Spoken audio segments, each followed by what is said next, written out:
Miriam sat on a wooden bench as the last drunk college students filtered out the pedestrian mall.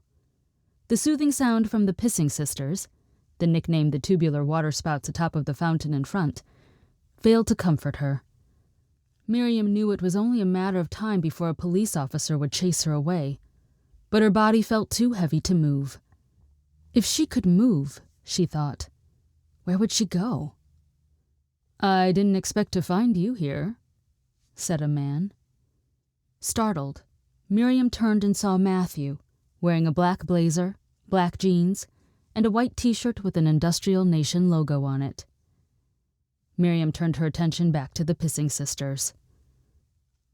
"Where should I be?" "Lots of places. The House of Chaos. Someone would post about it on Iska. Hanging out with Tommy Stinson's new band. Saw them back in 1992. Gabe's charged way too much to watch them rehearse. And Tommy didn't play any replacements songs." "Good point. But I still have to wonder." Matthew sat on Miriam's bench and moved closer to her. "Why here?" Miriam shifted away from Matthew, keeping her eyes on the fountain. Matthew continued. "After all the effort to slip away from Pete and his associates, you end up here. Out in the open, with no escape."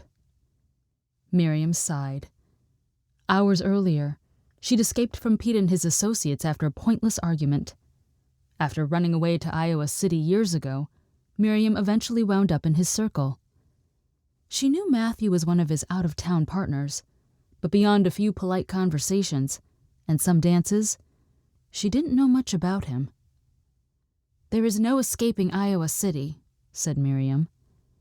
She noticed herself touching her abdomen and quickly moved her hand away. "So I might as well be in my favorite spot, watching the sisters pissing the night away.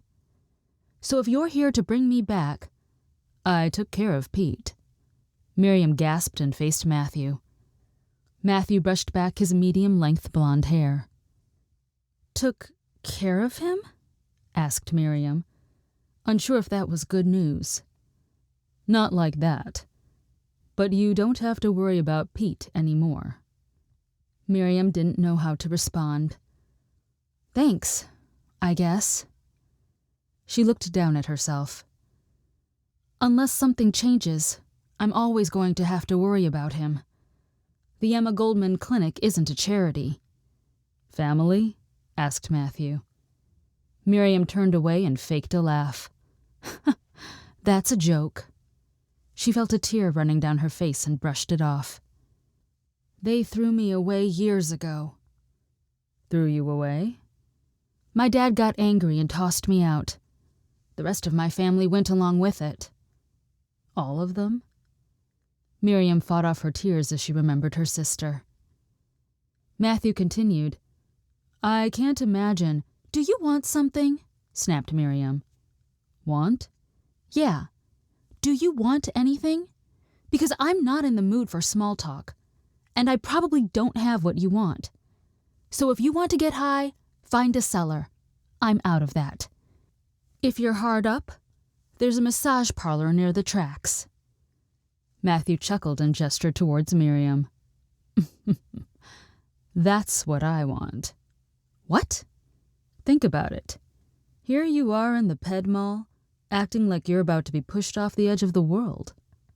Matthew jumped backward, performed an aerial somersault, and landed on the upper ledge of the fountain.